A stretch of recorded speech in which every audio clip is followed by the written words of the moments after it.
আসসালামু আলাইকুম ভিউয়ার্স, দেখতে পাচ্ছেন ড্রয়িং রুমে একটা অংশ দেখাচ্ছি। এই জায়গাটা আজকে খালি করেছি। এখানে ছিল আমার এই পাশের এই সোফাটা, যেটা কিনা এই পাশে সরিয়ে এনেছি। আর ওই কর্নারটাতে একটা আমার নিজের বানানো ডিজাইন ছিল, ওই কুশনগুলো ছিল সবই আমার বানানো ছিল, সেই ডিজাইনটা সরিয়ে কুশনগুলো এখানে রেখে দিয়েছি। তো কী কারণে এটা করেছি সেটা একটু পরেই দেখতে পাবেন। তো ওই যে চলে আসছে সে কারণটা। তো আসলে আমি একটু হতাশই হয়েছিলাম যে আমার এই ডিজাইনটাকে একজন লোক নিয়ে আসছে। আমি ভেবেছিলাম একটু হেভি হবে, দুজন লোক তো লাগবে। তো তখন উনি বলল যে আমরা এর চেয়েও ভারী ভারী জিনিস একাই উঠিয়ে নিয়ে আসি। তো যাই হোক, ওনাদের কোম্পানির সিস্টেম হচ্ছে ওনারাই আনপ্যাক করে দিয়ে যাবে। তো উনি এখন আনপ্যাক করছে। তো বিষয়টা হচ্ছে কিছুদিন আগে রোজার ঈদের দুদিন আগে আমরা অর্ডার দিয়েছিলাম এই প্রোডাক্টটা। যদিও এটা ওদের শোরুমে ছিল না, তো আমরা ওদের ক্যাটালগ দেখে অনলাইনে দেখে তারপরে অর্ডার দিয়েছি। এই জন্য একটু এক্সাইটেড আসলে কেমন হবে, কারণ আমরা একটু কাস্টমাইজ করেছি ফ্যাব্রিক্সটার মধ্যে, ফ্যাব্রিক্সের কালার কোয়ালিটি সেটার উপরে।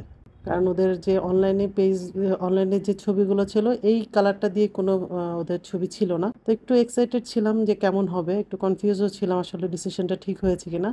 তো প্রথমে দেখে আপনাদের কাছে কেমন মনে হয়েছে, ডিসিশনটা কি ঠিক হয়েছে না ভুল হয়েছে? যদিও এই কালারটা এখন অনেক ট্রেন্ডিং, কিন্তু ট্রেন্ডিং বিষয়টা আমার এত ভালো লাগে না। যেটা আমি একটু অ্যান্টিক জিনিস পছন্দ করি, কিন্তু প্রবলেমটা হয়েছে ওনাদের যে অপশনগুলো ছিল, ফেব্রিক্স পছন্দ হয় তো কালার পছন্দ হয় না, কালার পছন্দ হয় তো ফেব্রিক্সের কোয়ালিটি পছন্দ হয় না। সব মিলিয়ে আসলে একটু প্রবলেমে পড়ে গিয়েছিলাম। পরে নিসা এই জিনিসটা এই কালারটা একটু পছন্দ করেছে।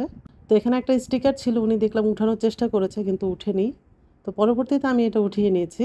উনি এটাকে সেটিং করে দিয়ে বুঝিয়ে দিয়ে গেছে। তো আমার হাজব্যান্ড একটু নেড়ে চেড়ে দেখছে। আমি বলেছিলাম যে দেখো তেমন একটা হালকা লাগছে, যেমন একটা ভারী মনে করেছিলাম তেমন ভারী না। তো একটু নেড়ে চেড়ে দেখেছে, আসলে একটু হালকাই। তো ডিজাইনটা এখানের যে এই যে এখানে মাঝখানের অংশের যে একটা ডিজাইন, আর এই যে পাশটা দিয়ে হাতলের এদিক দিয়ে যে ডিজাইনটা, এই ডিজাইনটার কারণে আমার কাছে একটু অ্যান্টিক অ্যান্টিক ভাইব লেগেছে, যে কারণে এটা পছন্দ হয়েছে। আমার কাছে সবসময় অ্যান্টিক জিনিস খুব পছন্দ। তো সাধ্যের মধ্যে যতটুকু পারি আর কি শখ পূরণ করার চেষ্টা করি। অনেক দিন ধরেই একটা ডিভাইন কেনার খুব ইচ্ছা ছিল, কিনবো কিনবো করে কেনা হয় নাই। ধীরে ধীরে দেখছি এটার দামটা অনেক বেড়ে যাচ্ছে, তো ভাবলাম কিনবোই যেহেতু, আর দেরি না করি। আর আপনারা তো দেখে বুঝতেই পেরেছেন এটা কোন ব্র্যান্ডের।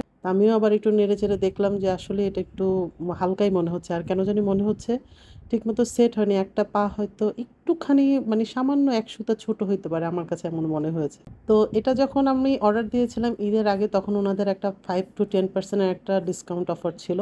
তো আমার এটা সম্ভবত 8%-এর কাছাকাছি ডিসকাউন্ট পড়েছে, তো যে কারণে এটা 45,000-এর কাছাকাছি এসেছে। 45,000 থেকে সম্ভবত 100-150 টাকা কম ছিল।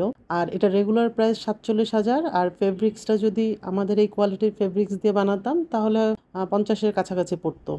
ঘরে নতুন কিছু আসলে বা নতুন কিছু কাউকে দেখলে আমাদের জিঞ্জু সেখানে আশেপাশে ঘুরবে, এমনই আমি এটা নিয়ে খুব টেনশনে আছি আমার এই ডিজাইনটার কি হাল হয়। ওরা দেখতেই পাচ্ছেন এই সোফারগুলার, পুরনো সোফার কাপড়গুলোকে জিঞ্জু কি করেছে। এখানে তো এখন সেই রকম সুতা নাই যেরকম সে তুলেছে, আমি মাঝে মাঝে কেটে কেটে রাখি। তো এটা নিয়ে খুব টেনশনে আছি। এই ধরনের সোফাগুলোকে ঢেকে নেওয়ার মতো অনেক কাভার আছে, এরকম পেজ আছে, কিন্তু আসলে স্ট্যান্ডার্ড কোথায় পাবো এই ধরনের একটা পেজ আপনারা যদি আমাকে রেকমেন্ড করতেন তাহলে অনেক ভালো হতো। আর দেখতেই পাচ্ছেন জিঞ্জু উঠে ফার্স্ট টাইমই ও অ্যাটাক করে দিয়েছে আঁচড় দেওয়ার জন্য। আর এখানে চাদর টাদর নিয়ে এসছে যে আপাতত এটাকে ঢাকবো, যাতে করে ও আমাদের অগোচরে এটাকে খামচাতে না পারে।